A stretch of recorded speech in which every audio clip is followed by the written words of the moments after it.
Hello, Damian Villa. How are you? Thanks a lot for accepting the call. How is it going?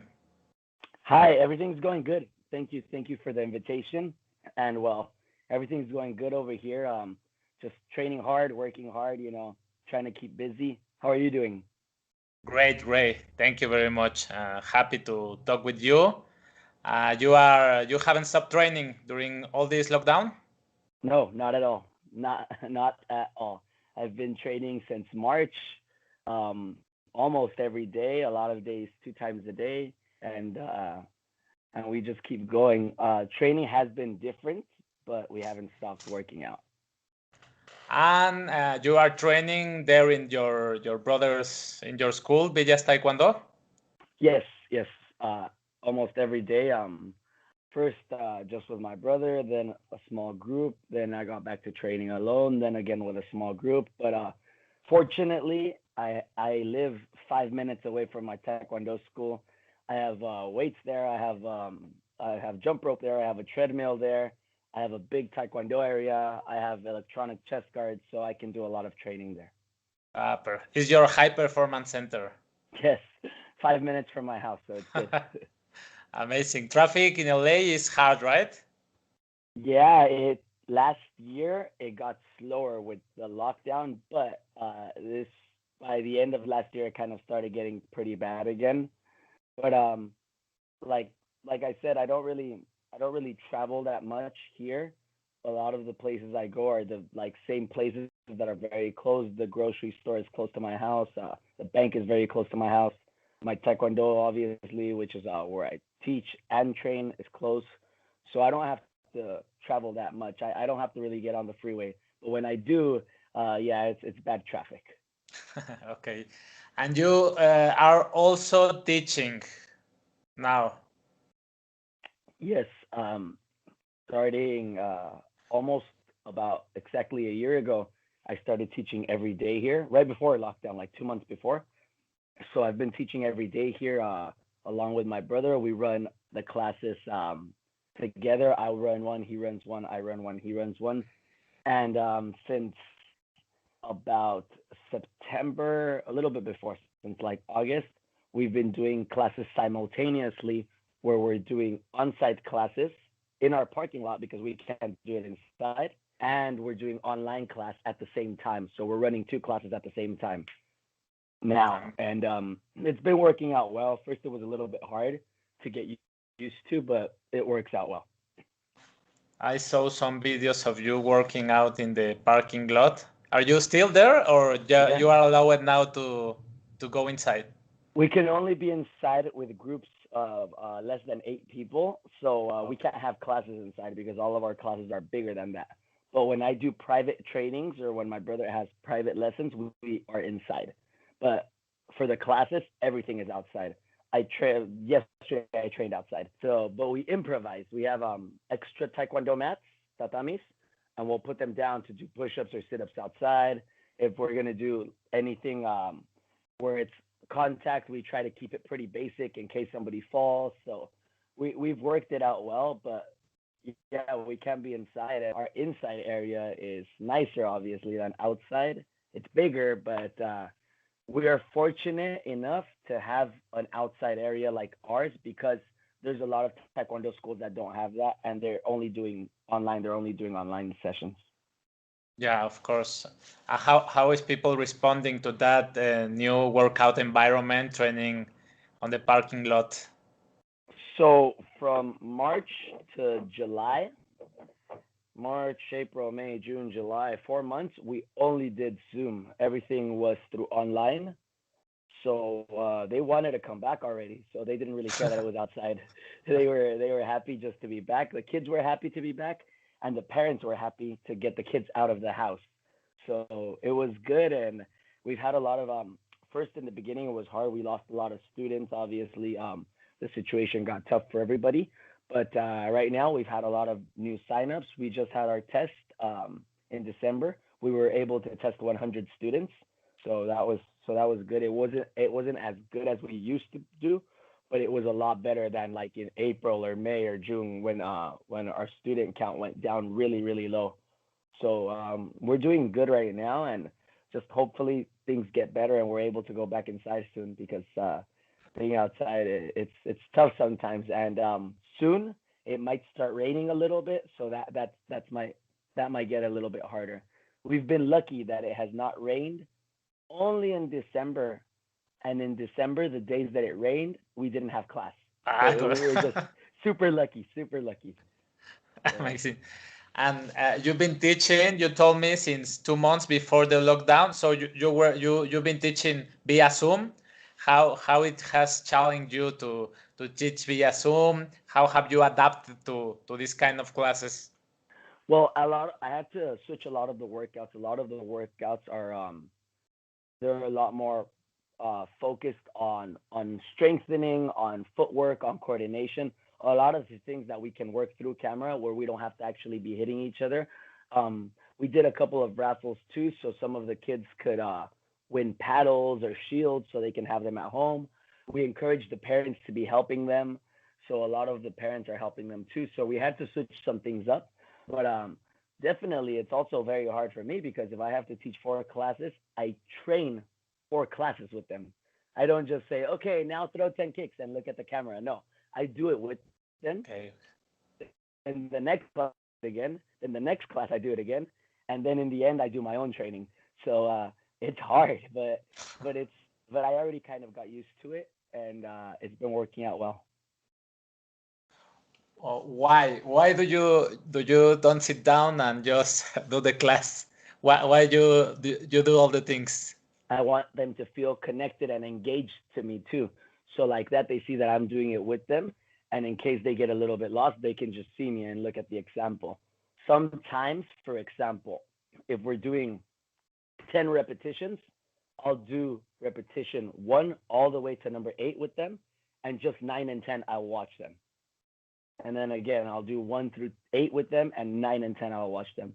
But for the most part, if my brother is with me, he will be watching in a big screen with all of the participants, and he'll be telling them like, "Oh, Juan, kick higher. Oh, Stephanie, take the step to the side."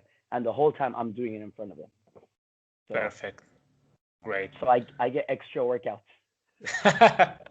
Okay.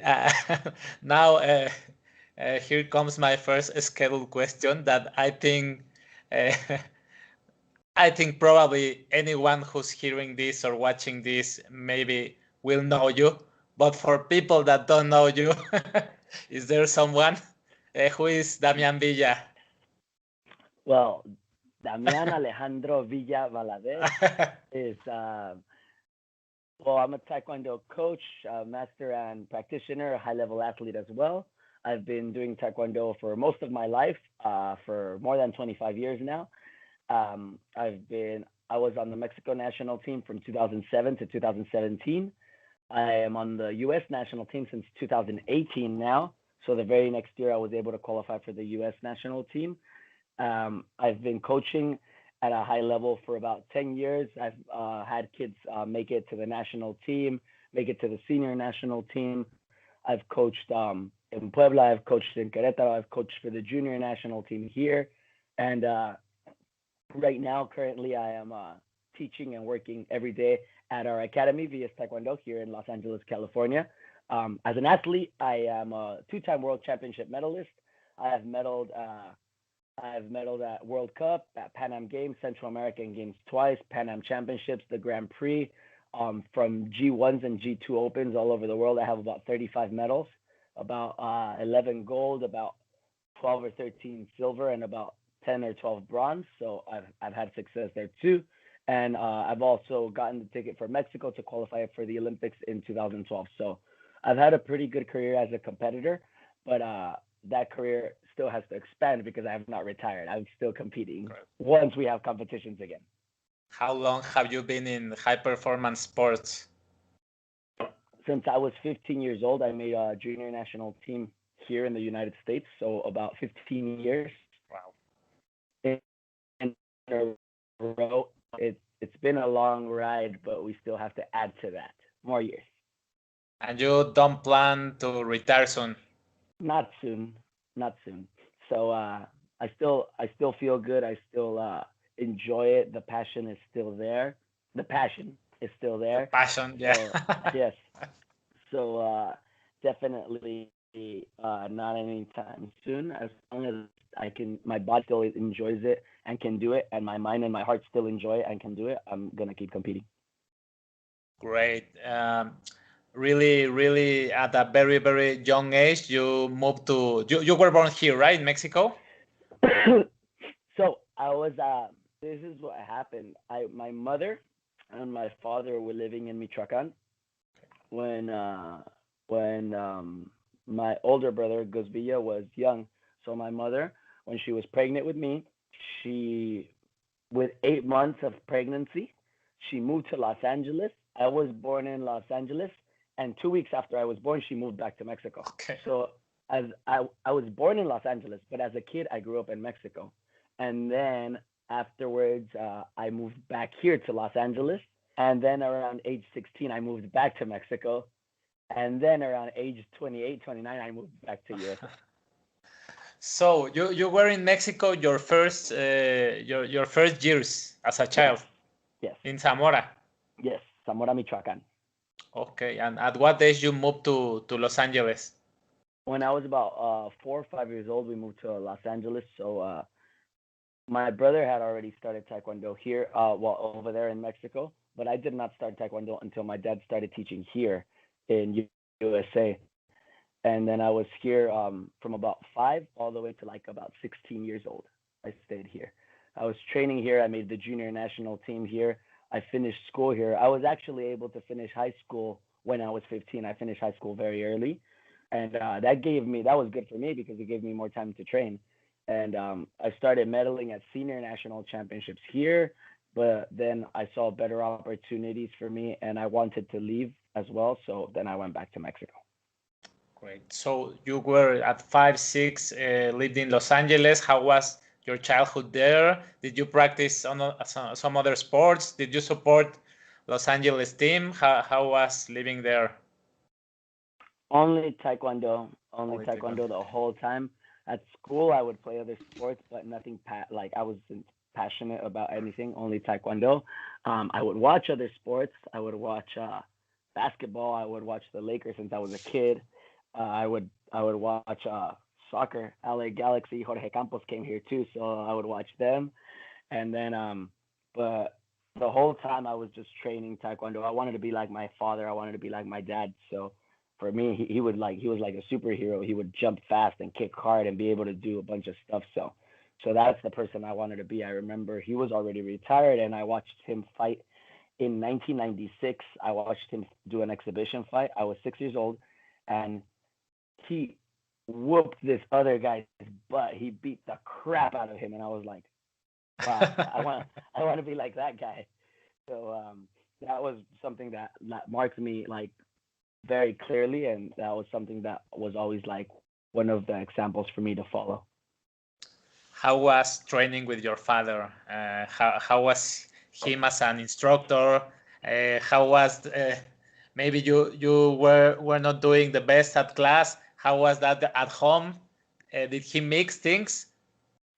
He was really good. He was strict but not overly strict. He was never giving me an easier time for being his son, but he was never giving me a harder time for being his son, because some parents who are also instructors of their kids, they're really hard on their kids, and on the other kids not so much. And some of them the other way around. They're easy on their kids. They don't really get them in trouble if they're playing, and they're hard on everybody else. So it's always unfair when it's one or the other. So I think my dad was able to manage it correctly. He was always fair with me and my brother. And what happened too was that since we were young, we had two other friends of ours, family friends now for still after more than 2 decades, who were training with us all the time. So there was always four of us: my brother, myself, and two other guys. So he was always treating all four of us the same. We were training the same. We were working out the same. So if somebody was doing it wrong, then the whole group would get in trouble. If all of us were doing it right, then the whole group would get praise and good results. So I think it helped to have two others to keep it like balanced, and that helped us a lot. And well, my father He's the one that taught me mostly everything I know from like what the basics and the fundamentals of Taekwondo were, and he's the one that helped me win my first nationals and junior national team, my first years and senior, and all of that. So even now, he still gives me some advice, and we still look over like Taekwondo fights or strategy videos sometimes when I see him. So he's still there helping me through this journey. Amazing. And since the start, since you were a child, you start competing. Yeah, my first tournament, I already wanted to compete, so they took me to my first tournament, and I won automatic first place because I was too little. There was nobody for me. I was too small. So they gave me a trophy that was like my size, and I was carrying it around. So my first tournament, I didn't fight. My second tournament, then I fought. I was a little bit bigger, and I've always liked it since I was 5, 6, 7 years old. I've loved competing, and it's always been my favorite part of Taekwondo. I've never competed in Pumse. I know all of my Pumses. I teach all of my Pumses. I actually have pretty good form. It's I'm still even now. I'm still trying to get better at it. So I like it. I like teaching it, and I like the essence of it. But I've never competed in Pumse. It's always just been sparring for me, sparring, sparring, sparring.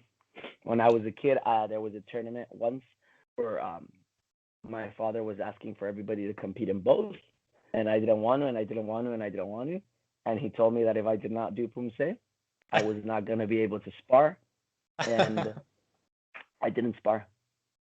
Really? I was crying and I didn't spar and I didn't do Pumse. I didn't compete. So you went to the tournament and did nothing. No. Yeah. Okay.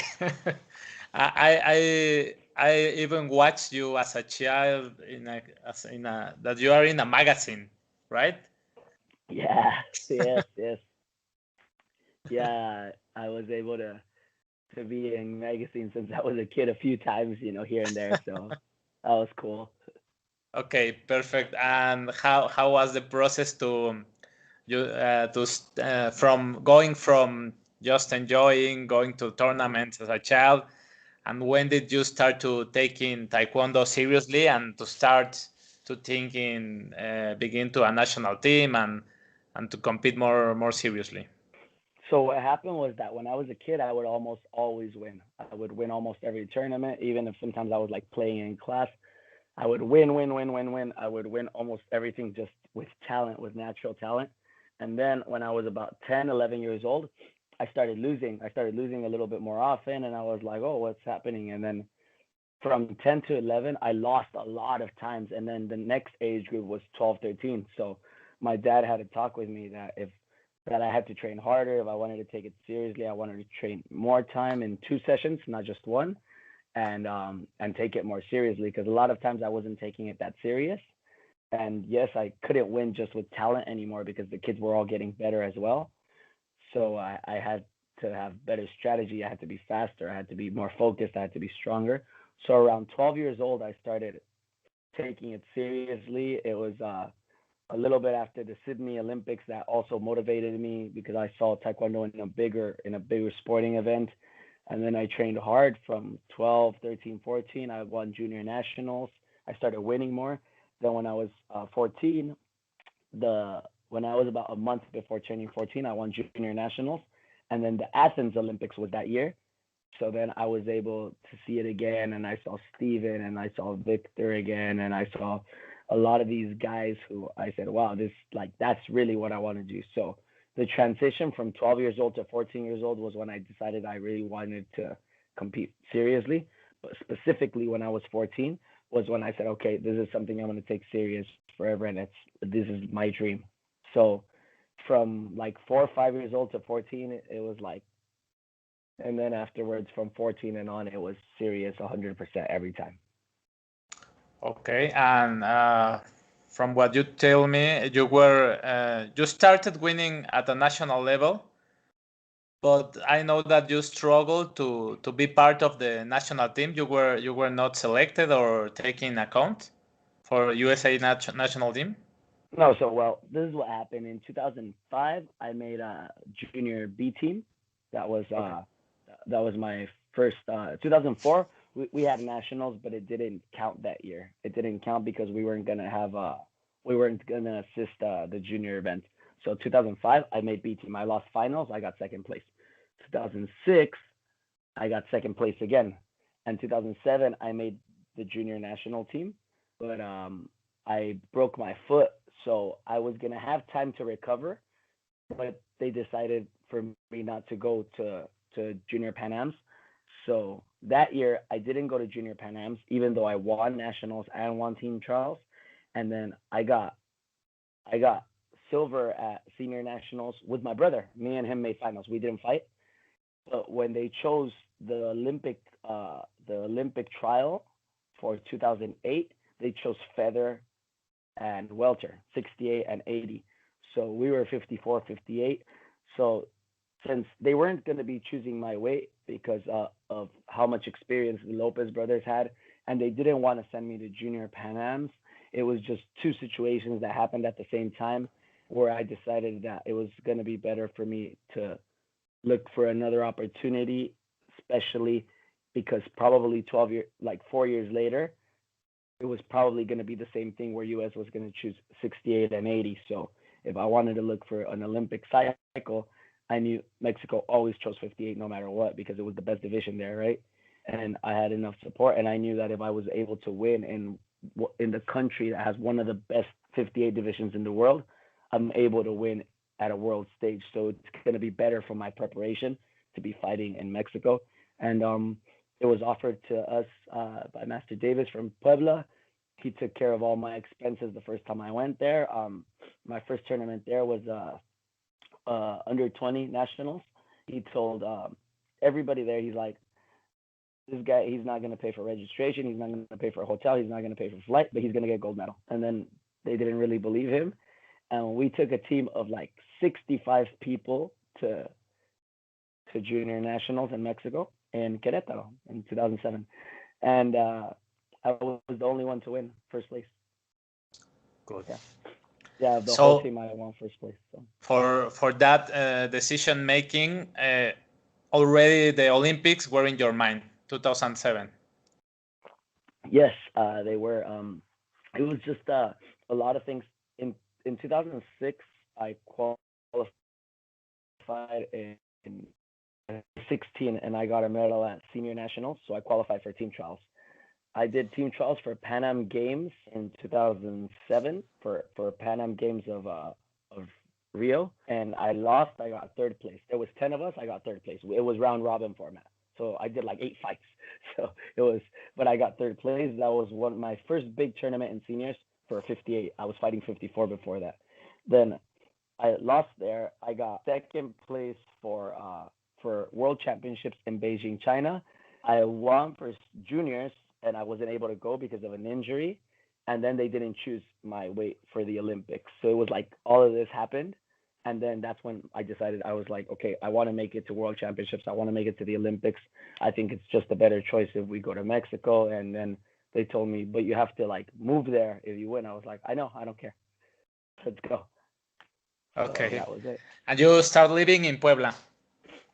I was only in Puebla for about 2 weeks before the competition. So about 2 to 3 weeks.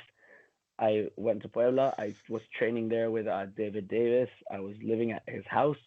And then after I won junior nationals, junior nationals was in November. I went back to Puebla only for 1 week. Then I came to the United States because it was December. And then in January, we had team trials and I won. And then Coach Julio Alvarez was like, okay, well, next month we're going to start the team training camp in Mexico City. So then I moved to Mexico City, and then so you came straight to get concentrated. Yeah, yes, direct. Okay, amazing. And since that point, you live there, concentrated almost of your life. Yeah, in a row. I mean, I left for like 2 months once, and then they told me I had to go back, and I was like, I don't want to go back, and they told me, well, you're still getting paid, so you have to come back. And I was like, oh, okay. so I went back. Good, perfect. And since that start, more or less around that time, Guillermo Perez won the gold medal at Beijing, and you start fighting and competing with him. Yes, a little bit before the Beijing Olympics, I got sent from Senar to Sedom to where the senior national team was training, specifically so I could train with him a couple of times. And I felt really good fighting him. And then, well, he had already earned his spot. He went to the Olympics. He got gold medal. We came back. I was in 2008. Then I went to Pan Am Championships in 2008, and then the next year is when we started fighting a little bit more, and when we had our first team trial for the World Championships. And a couple of the national team coaches were advising me to go down to 54, that it was going to be an easier division for me, that I my weight wasn't that high, and I told them why would they want me to go down to 54, and then they're like, oh well, Guillermo's in 58. I'm like, oh yeah, I know. Like I don't understand why though. They're like, oh well, it's because well he's coming back from the Olympics, and I was like, I know, I've sparred him like 10 times. We've sparred inside the gym. I know how he fights. Like I feel fine. And then I decided to do 58, and was fortunate enough to win. Not only that time, but every time I was able to fight Guillermo, I was able to win every single time. Every single time in training, every single time at official tournaments. So I was lucky to know how he fought, and he had a really, really good style. And I think he's one of the best that we've ever had in Mexico. He won Pan Am Championships. He got second at World Championships. He won the Olympics, obviously. So I think he's one of the best that we've ever had. But just sometimes styles make matches, and it was just his style was something comfortable for me, and I was always fortunate enough to get a victory against him. He was coming from winning the gold. Where did you get that confidence to say, I can fight with him with no problem? Probably you got some of that confidence from sparring him, but also maybe is this part that he's an Olympic champion, and probably if you were going to fight against him, you would have a lot of more pressure than going down to 54 category. So where did you get that confidence from your family? How was it? I like the pressure. I live off of that. I thrive off of that. So it's some of it was sparring him, and then I think it's just in 2009 it was just it was being such a good year for me. Like I won nationals in 2008. I went to 2009, and they because of my support in Puebla, they made me fight Olimpiada Nacional, and I was like, I don't need to fight this anymore. Like I'm already thinking of this, right? Like whoever wins here is gonna be able to go to some tournament in Chuncheon Open. I was like, but I'm already gonna go to Korea with the senior team, so I don't need to fight this. And they were like, no, yes, you have to fight, you have to fight. I was like, okay. So I fought Olimpiada Nacional, and I won super easy. I beat everybody by a lot. So that gave me more confidence. And then we went to Chuncheon Open, and me and Guillermo were in the same division. And what happened here was that we both made it to semifinals. And then when we were in semifinals, he decided not to fight anymore. He barely won one fight before quarterfinals. He won by a little bit. And up to quarterfinals, I was fine. And he decided not to fight anymore. And I ended up fighting, and I won my semi, and I went to finals. So that I was like, I think he doesn't want to fight me. That's what I thought. I was like, I think he doesn't want to fight me here because like he saw that we were about to get matched up soon, and he's like, oh no, I'm injured. I was like, you're not injured. I just saw that. So that was in July, and we had team trials in August the next month. So that gave me a lot more confidence too. I was like, I I think this guy respects me. I'm sure of it. So then when we're at team trials is in Guadalajara, very close to his hometown of Uruapan, very close to my hometown of Zamora. My family is huge. My dad has like 10 brothers and sisters. So all of like my family went in two big buses to the tournament, and the stadium was filled. So that day I was feeling it. I was like, today I'm gonna win. All the pressure's on him. The pressure's not on me. I'm coming from a lot of wins. He's that year he had fought he won Dutch Open in Holanda. He won gold medal. So I didn't fight that tournament. He won there, and then in Chuncheon was the only other tournament he fought, and he quit when he made semifinals. So I was like, he hasn't really fought that much. Like since the Olympic, he's only fought two tournaments. Like, and I had fought like 7, 8 tournaments, and I had been constantly winning. So that gave me a lot of confidence. And that day I just had a little bit of a setback. I broke my leg before fighting Guillermo, but I ended up getting over that and I won. So it was a very tough day, not only physically but mentally. But it was super fun, and it was one of the best experiences I've had because after winning that, I knew I was gonna have the I knew I was gonna have the potential to be one of the best in the world. Good. You won that trials, then you won the right to go to the World Championships. That was your first World Championship, right? Yes, yes. That was my first world championships. 2 years before, I got second to go to Beijing, China, in 2007, and that's where he got silver. But that I was still in USA, so that was my first tryout here in Mexico for world championships. First time that I won over there in Mexico, I mean. And and again, the coaches didn't really want to send me because I broke my foot. So we had a camp in Korea. I didn't go to the camp. I stayed in Mexico recovering. And then when they came back, they were like, "Oh, well, I think he's kind of hurt, and I don't know, maybe he just had a good day." And Guillermo's Olympic champion. I was like, "Bro, that's what you guys were saying like before the fight." I'm like, "I'm gonna be fine." And the doctor of the team, Jesus Bedoya, he supported me 100%, and he said, "No, Damian's gonna be fine. We're recovering fine. He's gonna be okay." Then some of the coaches told him that they were gonna look for a second opinion on my foot. And then the doctor said, "Well, if he said, I'm the team doctor. I'm the one responsible for the athletes. If you look for a second opinion, don't count with my support for the world championships." Okay. So he supported me 100%. And then they said, "Okay, well, we have to send Damien." And I went, and I was fortunate enough to get a silver medal there. Amazing. How was that World Championship for you? It was fun. It was the first one that was with La Just. I was feeling really comfortable with that system, and I was able to fight another one of my great friends and idols and rivals, Gabriel Mercedes, in the third match. So first match was good. I won against Vietnam. Second match was good. I won against Azerbaijan, and then I went with Dominican Republic with Mercedes. So there was a little bit of talk, just like, "Oh yeah, he beat Memo, but Mercedes is a different style, blah blah blah." And then I was able to win that match by a lot of points too. So within 2.5 months, I was able to beat the Olympic champion and the second place at the Olympics. So that was really good for me. And then the next fight I won against Jordan in overtime.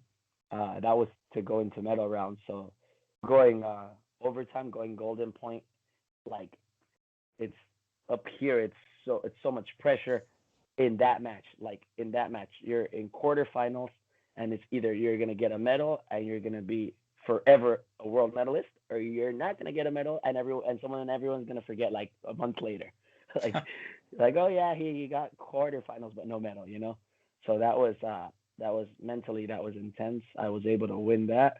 Then I won my next fight, my semifinals against Afghanistan, and then I came up a little bit short in my finals against Spain. So it was a good tournament for me. Um, it was the first time I did like real sparring after I broke my foot. So the first match was just I was getting back into the shape of things, but after that everything was flowing perfect, and it was just a great event for me.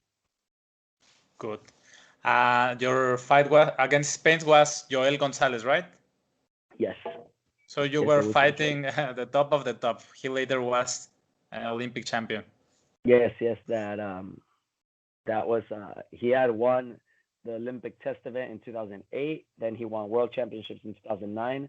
He won world championships in 2011. Then he won the Olympics in 2012. So he had like 4 really good years where it was just good height for him. He knew how to play the game. He was taking advantage of the new system really well. So he's still a really good friend of mine, and same, he's just 1 year older than me, and he's still training, he's still fighting. He doesn't plan on retiring anytime soon.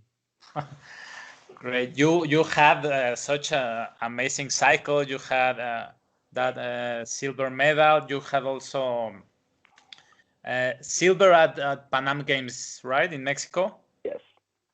And then you achieved you won the ticket for London, and you didn't go to the Olympics. How was that? Yes. Well, that whole prelude and situation before the Olympics, it was like it was very badly planned from part of the Mexican Federation. Um, I won everything before that. I was the A team member, and after winning the Olympic ticket, there wasn't anything for my favor before we did the team trial. And the team trial, I said, okay, I'm a little bit injured, but if we do fighting, I'm gonna fight. I was gonna fight in that case Luis Aguilar, Diego Garcia, and my brother. I was like, I can fight fine with these guys and I can win. But then they told us, no, you guys are going to go to a bunch of opens, and whoever kind of does the best is going to win.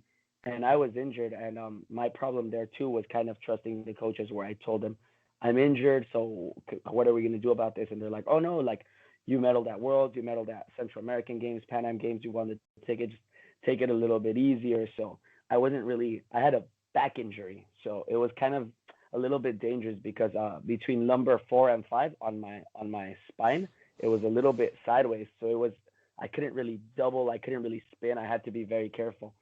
And I mean, at the end, I made quarterfinals in all four events. I didn't win a medal, and Diego won a silver at the first event against the guy that I fought quarterfinals. I went overtime. He lost by like, I don't know, 10 points or something.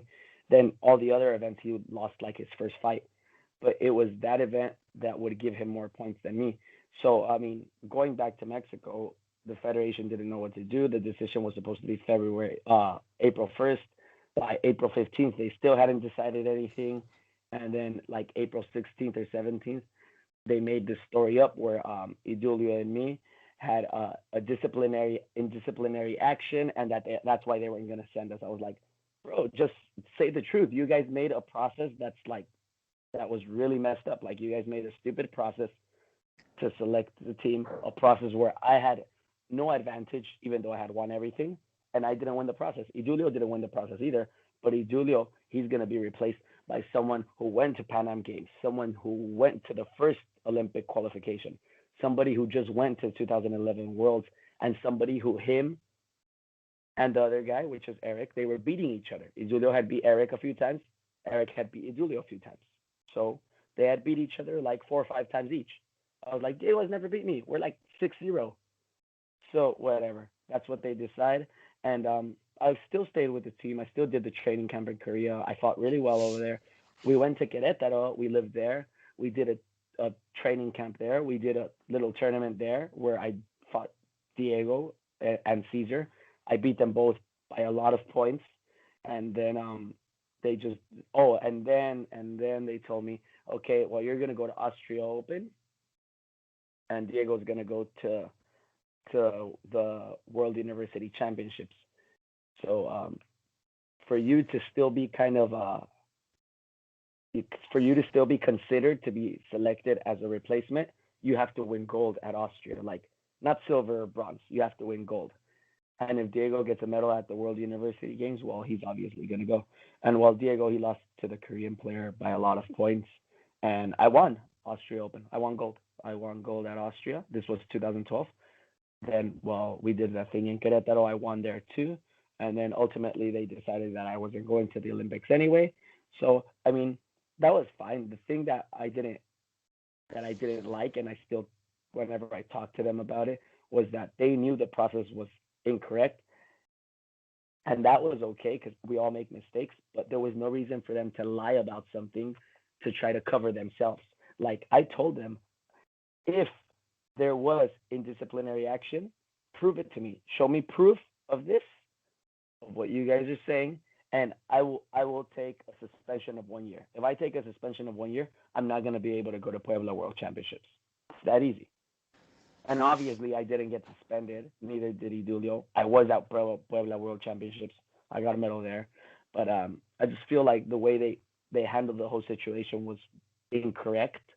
And even if the process was made and I didn't win the process, well, you respect that. Okay, I get it. But the way they handled the situations and the lies that they said at that moment were something that were just trying to stain like my my persona and the views towards me and towards Idulio, just so they could justify why they're gonna send somebody who's never even won nationals and somebody who was like ranking 28 instead of ranking in the world 3 and ranking in the world 6 to the Olympics. And well, ultimately we know the result. They both went to the Olympics and lost their first fight. And well, And do you think that decision was made because I think taking account the sport things, it's hard to understand it. It was that you were not popular enough for them, or what happened there? They didn't like you. look, I've had issues with a couple of people there for many years. But the president that we had back then, he was like very dead set, and nobody could tell him he was wrong, and he wasn't gonna switch decisions. And then I mean, there was also rumors of a couple of people. You know how it works in Mexico. A couple of people close to the other athlete having talks and dinners Okay. where things go under the table sometimes. So I mean, all of that is something that a bunch of very close people affirm to me and confirm to me and tell me that it was for sure something that happened, and I totally believe it too because the way everything played out.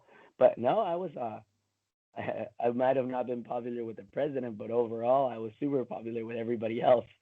But I mean, we kind of had a dictatorship back then. Like it was just whatever this guy says goes, and that's it. Okay. There's, there's no other choice. Good. And you lived this injustice, but you didn't throw all the things up. You stayed with the team. You continue preparing for 2013. Uh, Probably some people can say, okay, this is not working for me. I'm gonna leave it. Why did you go on and continue training and pursuing your dreams? Just my I've always been mentally strong, so I knew that it was just like it was a bump on the road.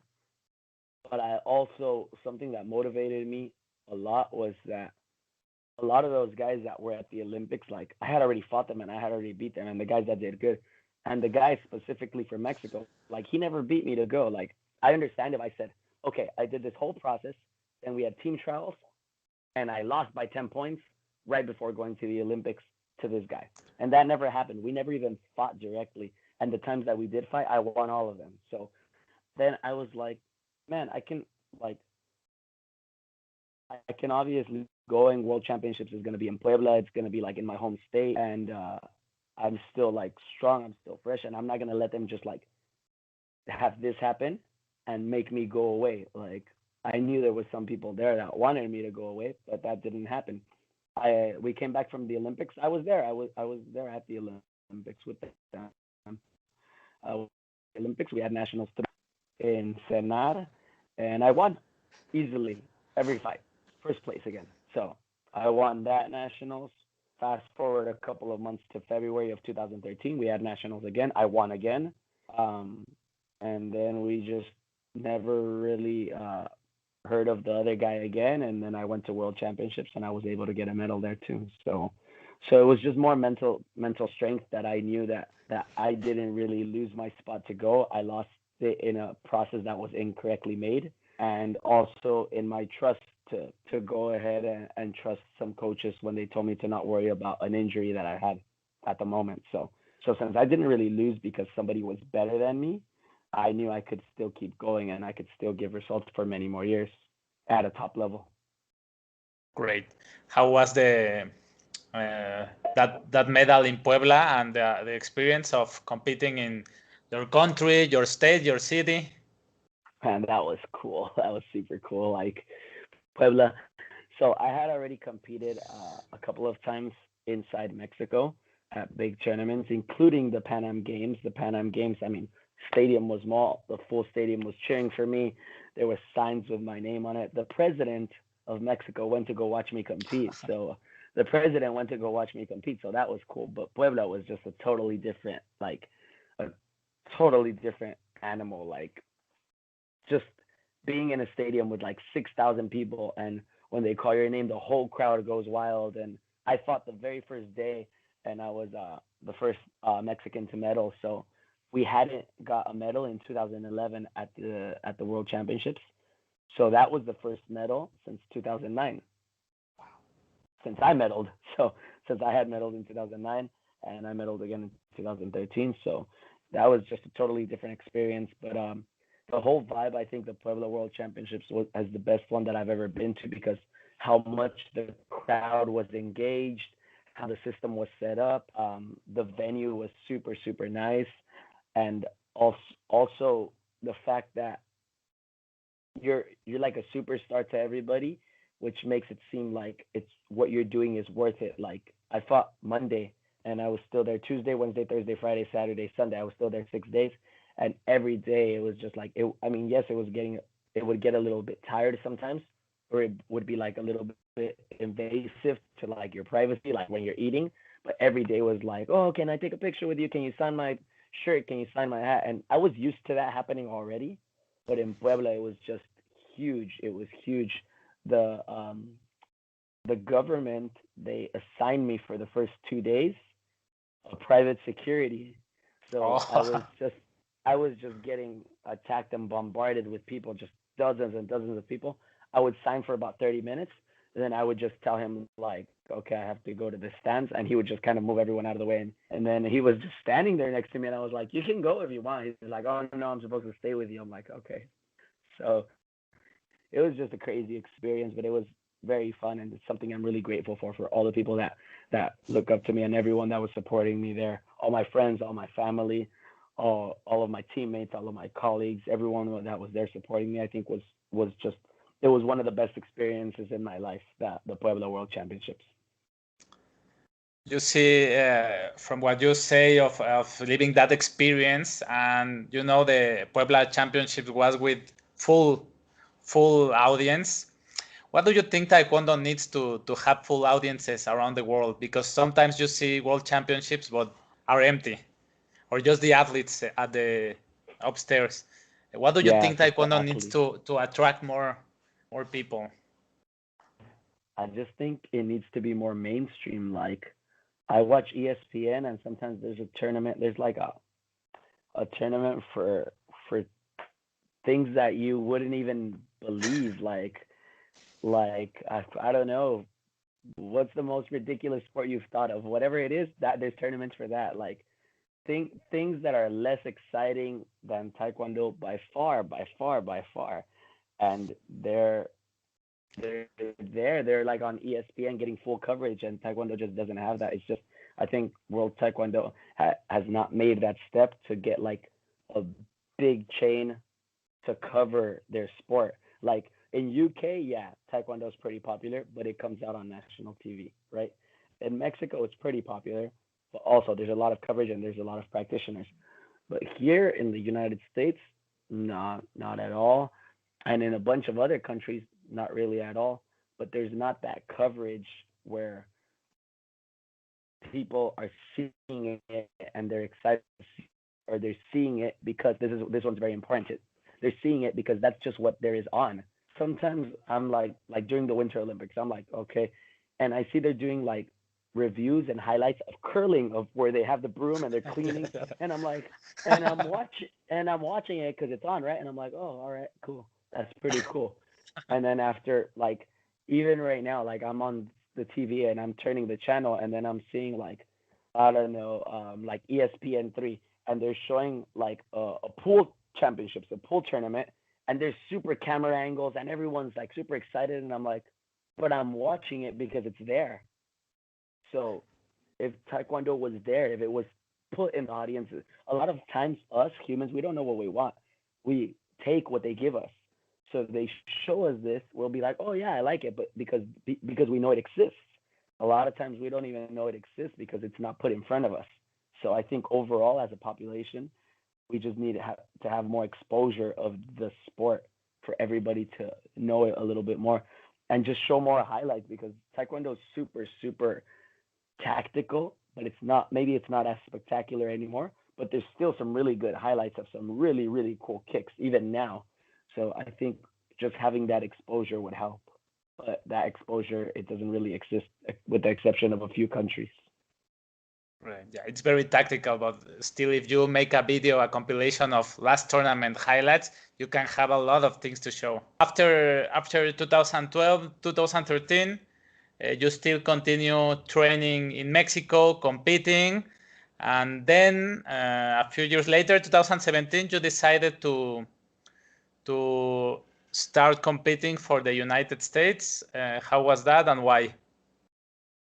So 2017, I actually didn't really compete anywhere. I had kind of a break, and I decided to move to Querétaro. I started the project of La Loma with Profe Ireno, and I wasn't really competing. What happened in 2017 was that I had already been invited to the Costa Rica Open, and I hadn't fought in a lot of months. So I decided, okay, I'm gonna go and just try it out. So I go to Costa Rica, and in my third fight, I fought the United States national team member. He had came back from World Championships. He had won a couple of Opens. He came back from World Championships. He beat Joel at World Championships, Joel Gonzalez. So he was having a good year, and I fought him at Costa Rica, and I beat him. So I ended up beating him. I lost semifinals to Bernardo Pie, and then afterwards I was like, okay, well that was fun. Back to work, right? And then I came back and I was just focused on teaching and on running the program. But some of the coaches from the U.S. national team, they reached out to me and they told me, why don't you? We know that you're not like on the Mexico team anymore. You left like the training center and everything. Why don't you come to compete for the U.S.? Like you can stay in Mexico for now. You can and you can fight 58 or 63. I'm pretty sure you would win in both, and you have enough points to still go to the Grand Prix and everything. So they offered that to me, and I thought about it, but I didn't really do much about it. So I thought about it, and that was 2017 in the end. In 2018, I decided to do one more tournament in 58. I hadn't fought 58 in 2 years. So I cut to 58. I went to Mexico Open. I made finals, and I lost in finals. I got second place at Mexico Open, but I felt good. I was like, oh well, for my first time in 58 in 2 years, I felt good. So then they offered me again right there. Oh, you got to come to the United States. The Grand Prix are going to start again. You should do it. So I knew that even if I went to nationals in Mexico, I was not going to go back to the training center, even if I want. I didn't want to. I had other things in mind. I had other goals. I had other just other dreams already in terms of how I want to take my training and my professional career. So I said, if I train hard and I go to nationals and I win, it's gonna be for nothing because I'm not gonna go to the training camp, to the concentration camp, and if I don't do that, I'm not gonna be on the team because that's how the rules are in Mexico, right? You have to be there. So over here, they decided that I didn't have to do that. So I switched my global athlete license and my nationality to United States, and I was able to participate in the Grand Prix. In 2018, I started fighting a lot again. I got a silver medal at Austria Open. I medaled at the President's Cup. I went to the Grand Prix. I had a very good performance and a medal at Paris Open, so I did pretty good. And in 2019, I qualified again for the World Championships. So I was able to make the team again. And last year, I was on the team for Pan Am Championships, but that got canceled. So I think it's just for now, for my age and my experience, and for all of my other responsibilities, it's better for me to be able to train at my own time and to train with a group of people that I know are 100% focused in helping me and helping me succeed. Because in the national team, I think it's when you're young, it's very good because you get to fight with so many other good players and you get to be with the best in the whole country and you get to learn from everybody. But as you start getting older, it's sometimes you have to train more quality than quantity because you already have more experience. You maybe have more responsibilities as well. And sometimes at that age, when you're on the national team and you're 28, 29, 30, and you have somebody that's 20, 21, sometimes, and it's normal because you have to think about the future. Sometimes the team trainers or everyone who's in a more directive position, the people at the front office, they want this guy to win now because they can get more years out of him. So it's like that's the thing with a lot of teams, and it's not just taekwondo, it's soccer, it's basketball. It's like someone starts to get older, they're just thinking of how to replace them to keep getting more results for them. So unfortunately, we live in a society where athletes, for some people, are kind of replaceable. So, oh, you're injured, replace. You're getting older, replace, stuff like that. So you have to be with a team with people who, especially once you're older, who care for you not only as an athlete but as a person, as a human being.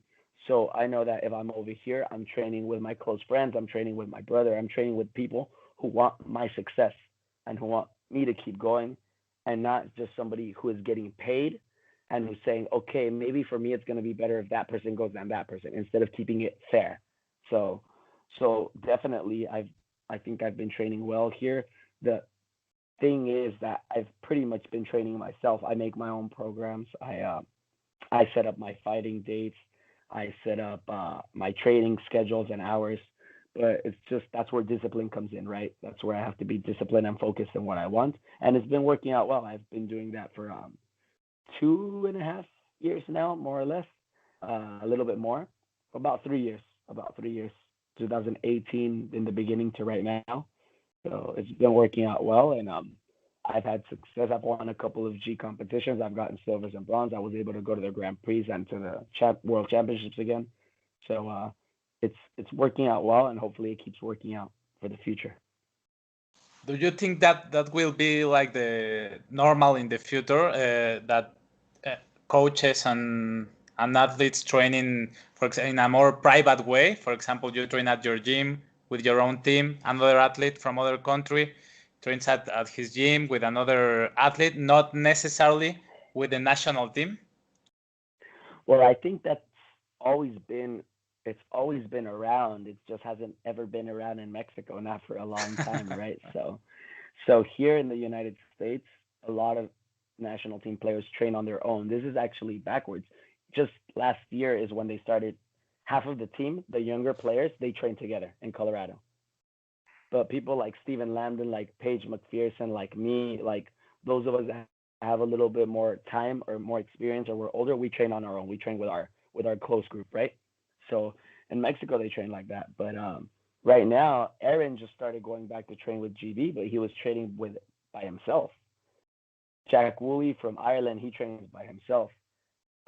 Joada Chap from Belgium, he was training by himself. He just went back like to train with a small group.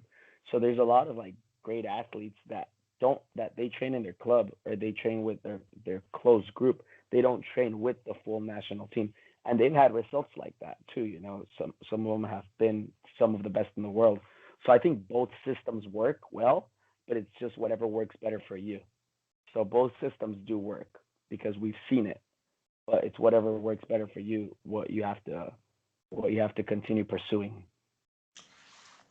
And I know that I suppose that you've learned a lot from taking responsibility of your training, of planning, of that, uh, taking also responsibility of that discipline. Because if you are training with a group, maybe coaches say you have to start at that time, but taking this responsibility, I think, is a new experience from you. And now you mentioned also that you have some other goals. I want to ask you if this includes these new things that you are releasing, like the expert method. What can you tell us about it? Definitely. Well, Right now, we're trying to grow our reach and how we can show athletes from around the world how some of the tactics that us and some of the best athletes in the world do and train to get the results that we get. So I've been fortunate enough to team up with Rene Lizarraga. Um, he's behind the scenes, but Idulio Islas is also there. So Idulio is with us too, and Idulio, I mean, everybody knows Idulio. He's been second place at the World Championships. He won Junior World Championships. He went to the Olympics, so Idulio is with us as well, and we were just able to put in Javier Poole from Veracruz. He has a bachelor's degree in strength and conditioning and sport and physical sports methodology. So we're trying to build a good team so we can offer even through where even though right now a lot of it isn't on site, a lot of it's online, so we can offer good tools for everybody to better their strength, their flexibility, their conditioning, and so we're able to share that around the world. So it's definitely been working out well. We've done a couple of classes and tutorials. We have gotten great feedback in it, and more or less it's just that it's like helping the future of our sport to grow and to get better across from a digital platform. So that's what we've been working on, and we have a big class the 30th, so that's going to be fun. We're definitely looking forward to that, and not only to that, but to all of the future that is in store for us for expert method taekwondo. For now, still in a digital sense through cameras, but in the future, hopefully more one-on-one and more on site to be able to help new athletes grow and achieve their dreams even more so. And not only athletes, coaches, because there's a lot of coaches that want to grow their athletes, but they really don't know certain tactics or the way to do certain things.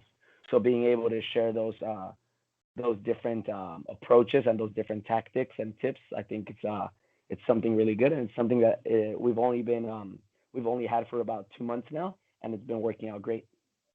Amazing. So definitely you are gonna stay in Taekwondo. It's for a long time. Yes, yes. I'm still gonna be in Taekwondo for many years still. Good. And you want to become later in your career or after retire a coach? Yes, well, I've been offered that several times, but I haven't retired, so that's why I say no. I've been fortunate enough to get offers from several national teams as coach or as assistant coach. It's not something I want to do yet. I don't want to be the type of person that retires for a job opportunity and then says, "Oh, I should have fought a little bit more." Or I shouldn't have retired yet because I could have still done it. So when I retire, I want it to be 100%, and I don't want to come back ever. So that's when I would look for one of those opportunities. But for now, I just keep growing my skills as a coach. I keep trying to learn more. I keep trying to get better at it, and I keep trying to grow my team here, my local team at Villas Taekwondo. I'm trying to help them achieve their dreams, but by that, I'm also trying to get more experience. So if I eventually do go to a national team, I can do it to the best of my ability and I can help them achieve their goals and dreams as well. Good. And recently I saw a post by you of that you have been starting to work with the Joyce compound. What can you tell us about it? Yes, so I mean, Coach Tim Thackeray was a great Taekwondo competitor, but I mean, he as a Taekwondo competitor, he won the Pan Am Games. He got bronze at the World Championships. He was on the national team for about 8 9 years straight. But as a coach, he's been crafting his work so much for so many years that he knows so much about strength and conditioning. He knows so much about mobility, about injury recovery, about nutrition. So I think at this stage in my life, it's good for me because I don't want to train 9 hours a day. I don't want to train 6 hours a day. I only have time to train about 3 to 4 hours a day, and sometimes not even that. Sometimes just two. So I have to focus on the quality of my training, and I think my Taekwondo training is great. So Taekwondo, I really don't.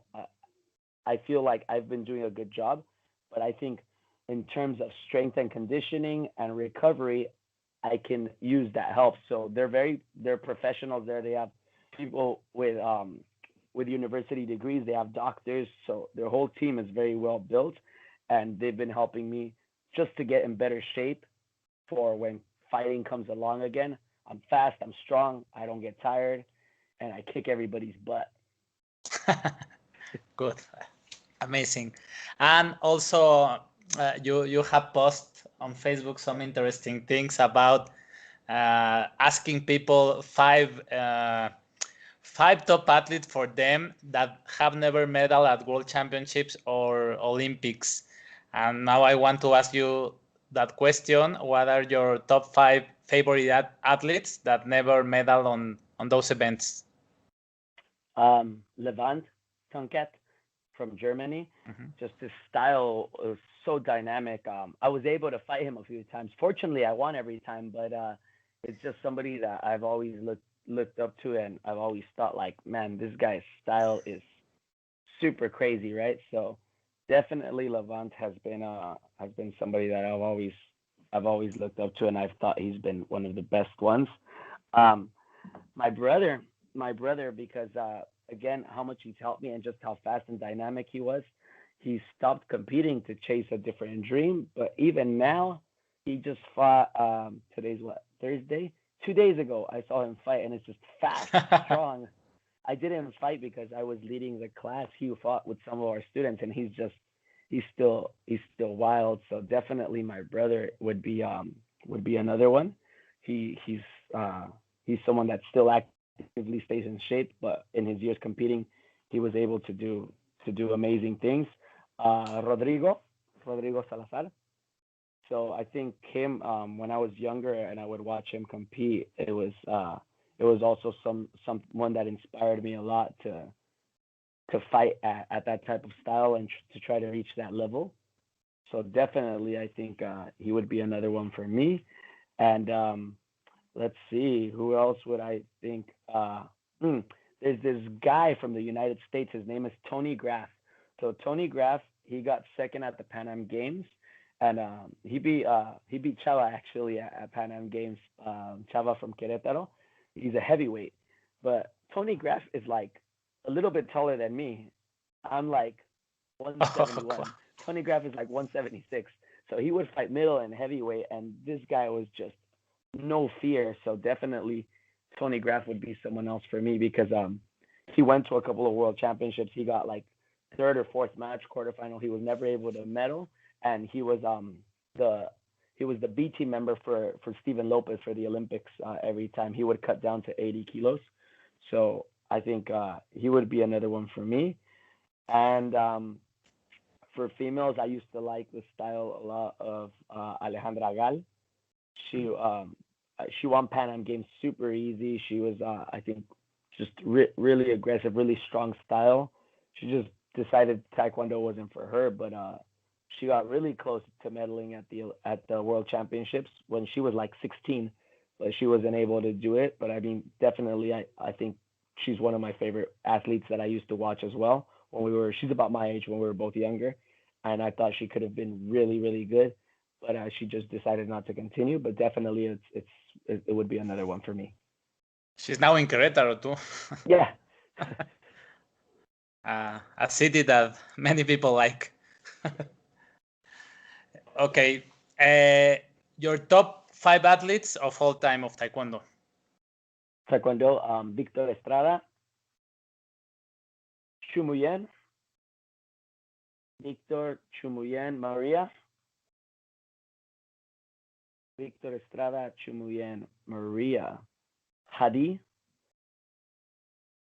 and fifth place, Steven and Daihun. So both of them. I mean, Okay. it's just they've gotten so much. The other ones, it's not so much from like the results, but it's just personally, I like their mentality. I like the way they fight. I like their style. Yes, they've gotten results. I mean, they're either medals at World Championships, at the Olympics. Maria, she's won everything, right? But for me, her, it's more mental. I love her mental game. How she fights the same if she's fighting at the Xochimilco Open or at the Olympics. Like it's the same mentally for her. She's always focused, focused, focused. Victor, I've always liked his style for as being a heavier athlete, and I've always liked his strive. Chumayen, he's my favorite flyweight of all time. He's the one that inspired me to fight a lot of the ways that I fight. And then afterwards, Hadi, I think he's just resilient. He was able to win in two of the hardest Olympics at the top, at the best level, at the best level in the world. And well, out of results, definitely Steven and Daihun. So pre 2008, Steven. After 2009, Daihun. It's just they've won everything. Daihun needs the Olympic gold, but other than that, he's won everything. And just their mentality on winning is super super strong, and it's something that I admire as well. So favorite Taekwondo athletes, definitely them. It's four for sure, and tied for fifth place. Oh, let me see. What advice would you give to a 13-year-old starting to compete in Taekwondo? To enjoy it. To enjoy it. It's definitely, we're here because we like it. If you're doing Taekwondo, you like contact sports, you like to hit, but you also have to like to get hit. There's no way that you cannot like to get hit. Nerves are like nerves are normal. Like we can be nervous.